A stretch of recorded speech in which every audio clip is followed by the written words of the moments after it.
कपकोट के राजकीय प्राथमिक विद्यालय नीड़ नगेला में शिवालिक इंजीनियरिंग कॉलेज देहरादून के सौजन्य से गुरु गौरव सम्मान तथा एआई रोबोटिक्स पर आधारित एक दिवसीय कार्यशाला का आयोजन किया गया। प्रदेश के दर्जा राज्य मंत्री भूपेश उपाध्याय ने बतौर मुख्य अतिथि कार्यक्रम का शुभारंभ करते हुए आयोजन की सराहना की। उन्होंने कहा कि दूरस्थ गाँव में भी इस तरह का आयोजन तथा बच्चों व अभिभावकों की जागरूकता बेहद सराहनीय है। विशिष्ट अतिथि पद्मश्री माधवी बरथवाल तथा जिला पंचायत प्रशासक बसंती देव ने कहा कि आने वाला भविष्य टेक्नोलॉजी का है, इसलिए बच्चों को अभी से ही इसके लिए तैयार किए जाने की आवश्यकता है। दिल्ली से आई रोबोटिक्स एक्सपर्ट टीम ने बच्चों को कई जानकारियां प्रदान की। प्रधानाध्यापक रवि धपुला ने सभी आगंतुकों का स्वागत करते हुए कार्यक्रम के उद्देश्य की जानकारी दी।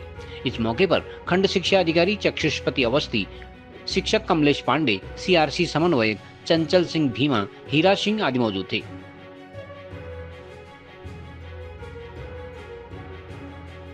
आप बहुत सुंदर तरीके से धर्म निभा रहे हैं, मैं देखने में आता है भी बनेंगी। मैं आपको आज बताना चाहता हूँ, आप लोगों का और हमारा सबका बड़ा सौभाग्य है कि पद्मश्री से सम्मानित आदरणीय दीदी यहाँ पर पहुंची हैं, माधवी बरथवाल जी। आप बड़े सौभाग्यशाली हैं और मुझे लगता है कि जहाँ तक मेरी अल्प जानकारी के अनुसार प्रथम कोई पद्मश्री कोई व्यक्ति इस क्षेत्र में कानपुर घाटी में आया होगा, तो ऐसे ही हमारी आदरणीय दीदी हैं। आप लोगों का बड़ा सौभाग्य है। करोड़ों लोगों में से एक व्यक्ति को माधुरी दीदी को जैसे हमारे मिला है पद्मश्री सम्मान, करोड़ों लोगों में से एक व्यक्ति होता है, उसमें से एक माधुरी दीदी है। और जितने यहाँ पर लोग बैठे हैं, मैं भी अपने गांव की प्राइमरी पाठशाला से पढ़ा हुआ हूँ, दीदी भी अपने गांव की प्राइमरी पाठशाला से पढ़ी है और दीदी लेफ्ट डाउन से पढ़ी है। हम सब लोग गांव के प्रोडक्ट हैं। मैं खुद अपने गांव भदौड़ा के प्राइमरी स्कूल से पढ़ा हूँ और अपने गांव के प्राइमरी स्कूल से पढ़ने के बाद मैंने देश में अपने देश से बाहर निकल के 48 देशों की यात्राएं की हैं और लगभग 1000 मेरी विदेश यात्राएं हैं। तो हमारे जो गांव है, हम लोग सोचते हैं कि हमारा दुर्भाग्य है कि हम कितने दुर्गम गांव के लोग हैं। हम लोग सोचते हैं कि हम लोग कहाँ गांव में यहाँ रहते हैं, हमारे पुरखे यहाँ क्यों बसे होंगे। ये अभिशाप नहीं, ये वरदान है कि प्रकृति ने हमको इतनी अच्छी जगह हमको जन्म दिया, इतने अच्छे स्थानों पर हम लोग हैं। लेकिन अभी जैसे मेरे पूर्ववक्ता गुरुजी कह रहे थे कि हमारे लोग अपने बच्चों को पढ़ाने के लिए बाहर भेज देते हैं, कपकोट भेज देते हैं, बागेश्वर भेज देते हैं। जो ब्रेन इस पहाड़ के लोगों के पास है, जो बुद्धि हम लोगों के पास है, जो ताजी हवा हम लोग यहाँ पर ग्रहण कर सकते हैं, मिलती है, वो हवा ना कपकोट में है, ना बागेश्वर में है, ना हल्द्वानी में, ना देहरादून में है। हम लोगों को सिर्फ मौके मिलने की आवश्यकता है। अगर जैसे मैं हूं, हमें मौका मिला तो हम लोग कहीं कुछ हमने अपने जीवन में कर लिया। ऐसे ही आप सारे जितने यहाँ छात्र बैठे हैं, अगर आप दृढ़ संकल्पित हो कि हमने कुछ करना है, सारे पेरेंट्स यहाँ बैठे हैं, अगर उनके मन में दृढ़ संकल्प हो कि मैंने अपने बच्चे को कुछ कराना है, तो आप वो सब कर सकते हैं जो आप सोच सकते हैं। जो आप सोचेंगे वो आप पाएंगे, जो आपने सोच लिया जीवन में आप उसको कर लेंगे।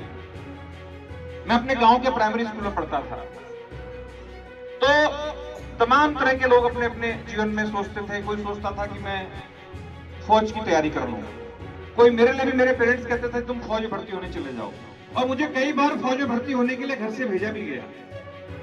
मैं बचपन से लंबा था, थोड़ा मजबूत सा दिखने में था, तो लगता था फौज में भर्ती हो जाएगा। पिताजी कहते थे कि मैं पढ़ाई में बहुत तेज नहीं था, इसे फौज में भर्ती करने भेज दो।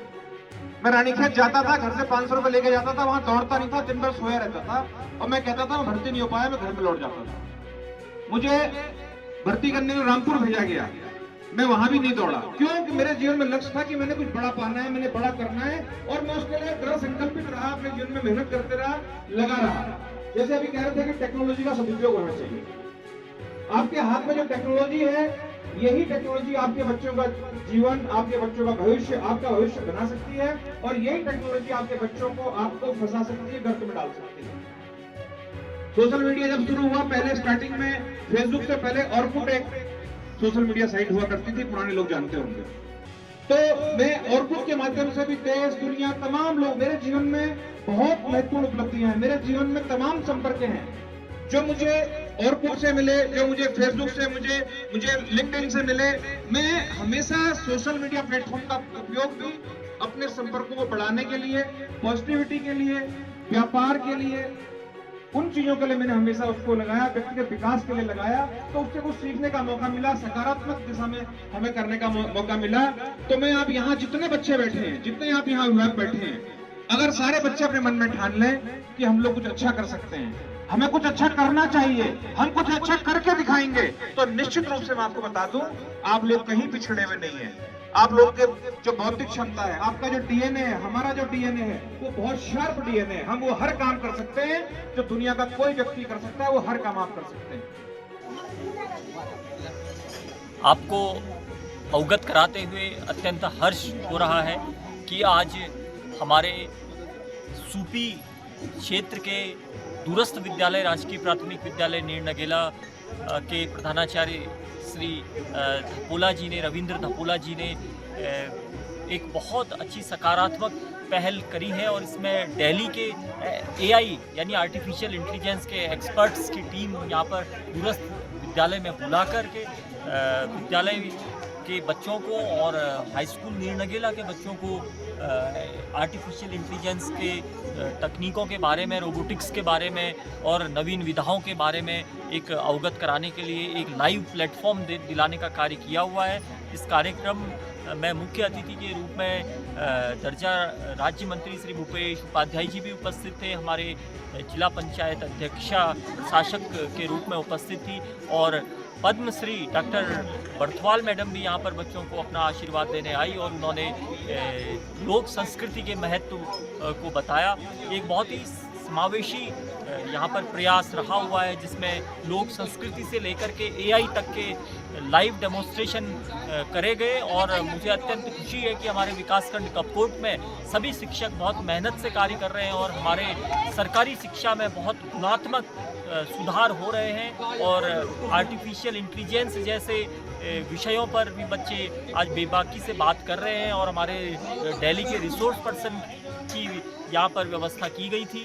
तो मैं पूरे अपने शिक्षकों को विशेष तौर पर प्रारंभिक शिक्षा में शिक्षक जो मेहनत कर रहे हैं और जो प्रयास कर रहे हैं बच्चों में मेरे विगत 3 वर्षों में देखने में आया भी है कि इनके बच्चों की शैक्षिक गुणवत्ता में बहुत सकारात्मक सुधार आ रहा है और बच्चे हमारे एक ओपन कंपटीशन में अपने झंडे गाड़ रहे हैं। तो मैं सभी शिक्षकों को बहुत बहुत बधाई देता हूं और ये विश्वास करता हूं कि आगे भी इसी तरह के सकारात्मक प्रयास जारी रहेंगे और हमारे सरकारी शिक्षा में और प्राथमिक शिक्षा की सरकारी जो विद्यालय हैं वो उत्तरोत्तर बच्चों का ज्ञानवर्धन करते रहेंगे।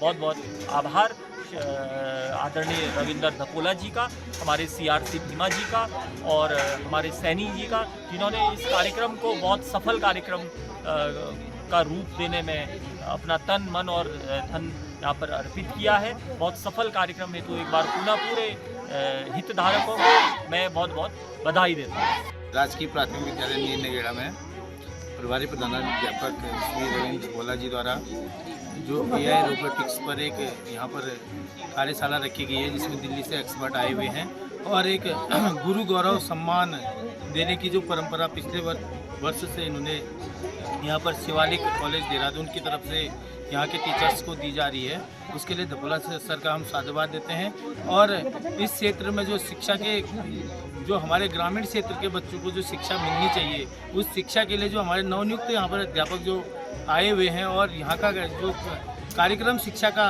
हम लोग ग्रुपों के माध्यम से भी देखते हैं और पूरे अगर ओवरऑल हम बागेश्वर जनपद में देखें तो हमारा जो सीआरसी भीमा जी की सीआरसी है मैं उसका बहुत बहुत धन्यवाद भी करता हूं क्योंकि इस सीआरसी में दिखता भी है हमें कि यहाँ पर काम कर रहे हैं लोग। और जल्दी ही मैं ये भी मानता हूँ कि जो पलायन हमारे गांव से जो शिक्षकों के नहीं होने पर हुआ है वो शीघ्र ही हमारे जो कर्मठ खंड शिक्षा अधिकारी महोदय हैं इनके निर्देशन में यहाँ पर जो नियुक्तियाँ हो रही हैं, नई नियुक्तियाँ हो रही हैं और जितने भी अध्यापक आ रहे हैं अधिक से अधिक अध्यापक हमारे इस कपकोट के क्षेत्र के विद्यालयों में नियुक्त किए जा रहे हैं, जिससे कि यहाँ पर जो लोग शिक्षा के लिए पलायन कर चुके हैं वो भी शीघ्र जो है अपने गांव की ओर आएंगे और जो हमारे इतने कर्मठ अध्यापक हैं और इतने जो पढ़े लिखे अध्यापकों का लाभ अपने बच्चों को देंगे। और इसी के साथ साथ मैं धपोला जी को भी शुभकामनाएं देता हूं कि आपने एक बहुत अच्छा कार्यक्रम सर यहाँ पर किया है और इस कार्यक्रम को बड़े रूप में आप सीआरसी स्तर पर भी इसको जिन विद्यालयों में जहाँ बच्चे की संख्या ज़्यादा है वहाँ पर भी अगर अगली बार से हो पाएँ और हमें भी इसका पता मिल पाए कि हम लोग भी अपने विद्यालयों में जो है इन कार्यक्रमों को कराने के हम भी उत्सुक हैं। तो हम चाहेंगे, देखते हैं कि आने वाले समय में हम लोग भी जो है इसमें बढ़ चढ़ करके भाग लेंगे। जो AI इंटेलिजेंस का जो नया अध्याय जो जुड़ा हुआ है हमारी शिक्षा के क्षेत्र में, जो क्रांति के लिए, उसमें जो है हम सभी लोग अपना पूर्ण योगदान देंगे। और मैं अपने BO सर को भी विश्वास दिलाता हूं कि सर हमारे टीचर्स पूर्ण मनोयोग से जो है इस काम में लगे हैं। और आपका जो 59 सेकंड का जो आपका जो फॉर्मूला है, उस फॉर्मूले को कोई भूला नहीं है और सभी लोग पूर्ण बढ़ चढ़ करके अपना कार्यक्रम कर रहे हैं। और मैं साधुवाद के पात्र हमारे अध्यापक, विषम परिस्थितियों में आप लोग देख रहे होंगे, 4 बार यहाँ पर बारिश हुई, 4 बार बारिश बंद हुई, फिर धूप आई, फिर देखिए अभी अब ऊपर को जाएंगे तो क्या पता जॉब भी लग पाएंगे अभी यहाँ। तो ऐसी विषम परिस्थितियों में हमारे सर लोग जो है यहाँ पर कार्य कर रहे हैं। आप सभी लोग साधुवाद के पात्र हैं और इसी प्रकार से जिस प्रकार से आप इन नौनिहालों को शिक्षा देने में अपना तन मन एक कर रहे हैं, इसी प्रकार आपके भी बच्चे भविष्य में आगे को बढ़ें और आगे को फले फूलें। यही मैं भी अपनी तरफ से जो है आप सबको शुभकामनाएं देता हूँ। लोकल न्यूज़ 31 के लिए ब्यूरो रिपोर्ट।